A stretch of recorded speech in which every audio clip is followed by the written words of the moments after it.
and then just pull it out.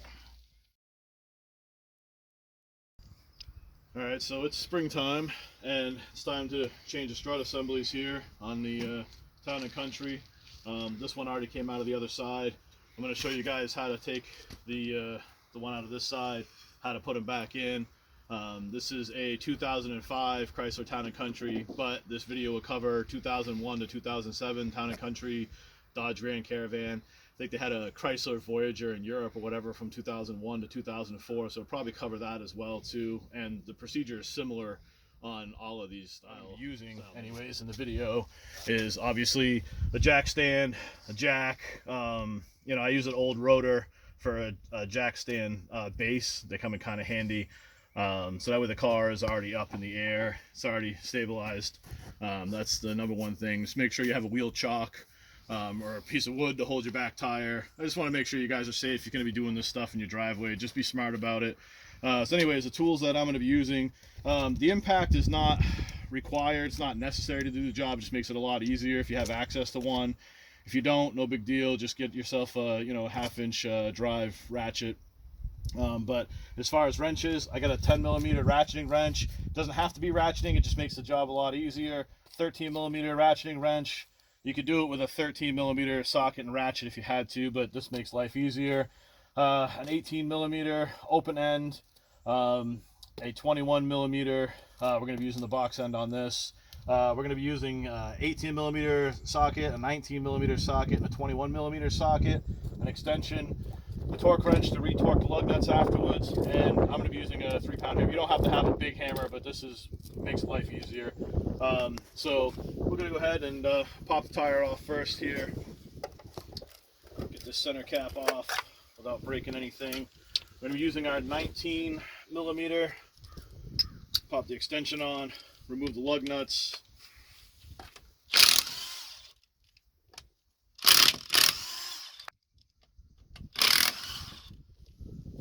Okay, don't lose your lug nuts. Put your tire somewhere safe and out of the way, or you can use it to sit on if you really want to. Next, I like to go ahead and get this ABS cable loose here. So I'm going ahead and get this 10mm back here off, so that way we can get this out of the way and detached from the strut assembly itself. I hope things are going well for you guys. As we're shooting this video, we're coming, like, you know, out of the whole pandemic. There's a thing going on overseas right now, which is kind of concerning, over in the Ukraine. Hopefully that gets resolved soon. So after we get that done, next thing we're going to do is we're going to loosen and take off the top nut on the sway bar link here. This should be your 18mm socket. So we get that on there, and then on the back is where we're going to use the 18mm wrench. I don't know what style. These are Moog sway bar links, so your sway bar links might have a different size place to hold, so that way when we turn this, it doesn't just spin out. So, you know, keep that in mind if you don't have Moog. I like to use Moog parts. They're pretty durable and they have lifetime warranty. So, you know, this video is not sponsored by Moog though, but, you know.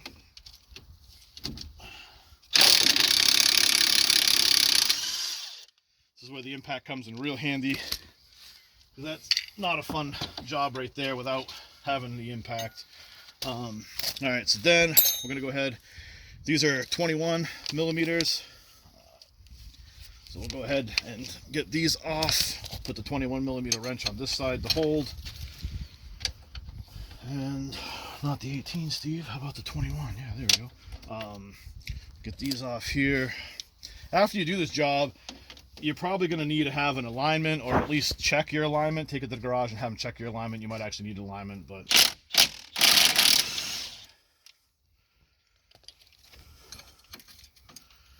this one off. Helps if you had a little bit of a deeper socket, but I don't have one handy, so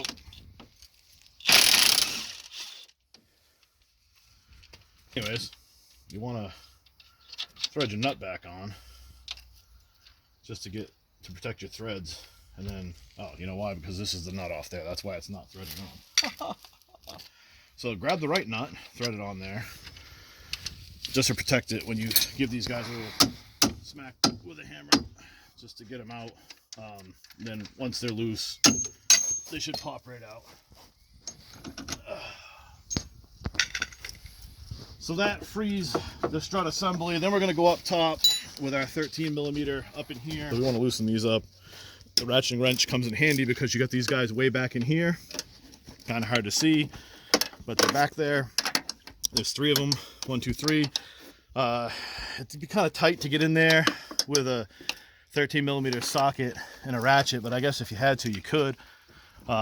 You know, or you can take this whole cowl assembly off if you really wanted to get involved, but we don't want to get that far involved.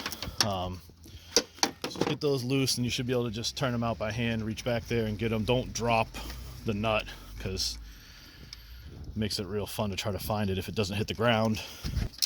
I save this front one for last, just because it's the easiest access, because you want to kind of hold and support this with your other arm. Just try to keep it up, so that way once you take this nut off, the strut assembly is going to want to come down. So just be aware of that.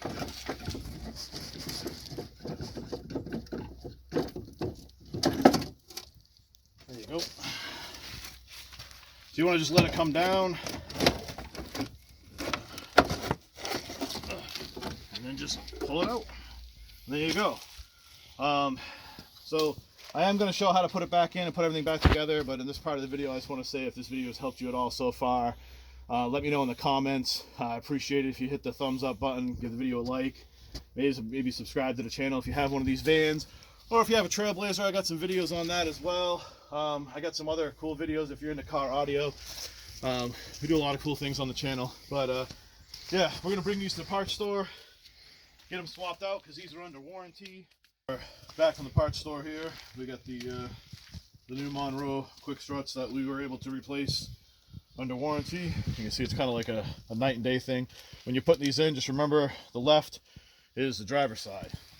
So first thing you want to do is get it back up inside, get these 13 millimeter nuts on to put it in, same way you took it out. Just want to kind of like tug it back down, bottom in first. You may have to push down on a few things here to get it in their place, and then you want to lift it up and then try to line up your holes up here. So you get one of your 13 millimeter nuts up here just to hold it. Get one started finger tight, and then get the other ones on there finger tight, and then you want to tighten them down with the 13 millimeter ratchet wrench. Again, ratcheting wrench really helps out with the situation, especially with the back nuts. I didn't really find a torque spec online on these, so just get them good and tight. You know, obviously don't snap them off, but just make sure they're good and tight, and you should be okay. Once we have those 3 13 millimeter nuts reattached, we can go ahead and get these 21 millimeter bolts back in place here. You might have to twist your new strut left to right to kind of steer it to be able to line this back up here, to be able to shove these bolts through. Again, this bottom hole on these new quick struts is slotted, so that allows for a camber adjustment. When they do their when you do your alignment, you might have to give these a little persuasion to get them seated back in there. But you can see, you know, you have that movement right there on this bottom one, that they'll be able to adjust when they do your alignment. So on this side here, you can kind of see a line where your old strut sat. So when you tighten this bottom one up, just try to get that line to line back up to get it close enough to drive to your nearest alignment center. So we'll get these nuts on, and then we'll torque them down. We'll get the torque wrench out and we'll torque these down. It's 65 foot-pounds plus a quarter turn is what I found online for the torque spec on these. So we'll get our torque wrench set for 65. We'll hear it click, and then we'll go a quarter of a turn beyond that. So don't whack your fender, your wife won't be happy. Okay, there's the click. So that's all set. Now we just need a quarter of a turn beyond that. But first we want to make sure again that this line is set properly on the bottom one before we end up torquing that one. So I'm only going to be able to do like an eighth of a turn and an eighth of a turn to make a quarter. So I'll call that an eighth.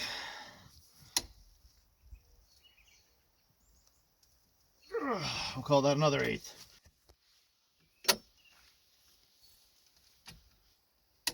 right, there's our click there. Now we need a quarter of a turn. I'll go a little bit beyond that just to make sure. I think that's a full quarter turn. Good and tight. All right, now we have these 21 millimeters torqued properly. We'll go ahead, put this bracket back on with the little 10 millimeter bolt that holds the ABS cable here. We'll get that in place.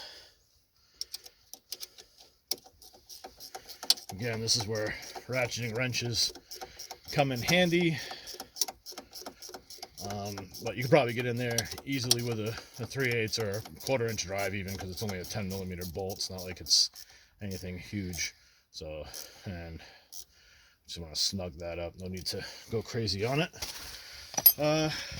Get your sway bar link back in place here in its proper hole. There's no torque spec for this either that I could find, so just get it really, really tight. So just to interrupt, we're on the other side here. If you can't line this up for your sway bar link into the hole, you're gonna have to put your jack underneath the control arm and just jack up gently on it, very carefully, and until it lines up to be able to get your sway bar link back into place. Tighten your bolt down, then you can release your jack. But I just wanted to mention that if you're doing one side at a time, you'll probably run into that issue. The other side went in easy because this side wasn't attached and it was able to move. So just wanted to put that in the video. All right.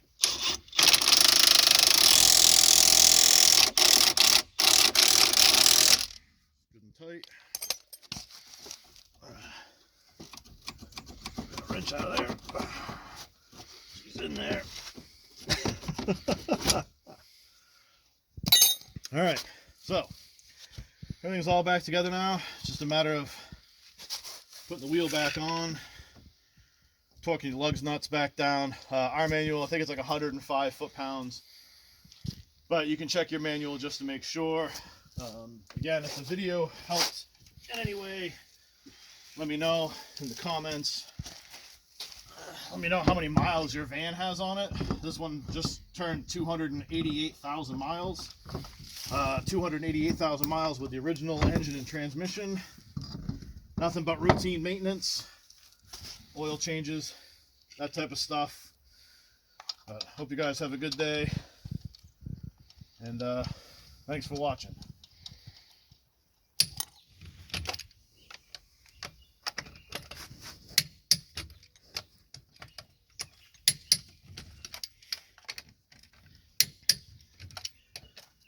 Don't forget to retorque your lug nuts after 25 miles of driving. It's always recommended.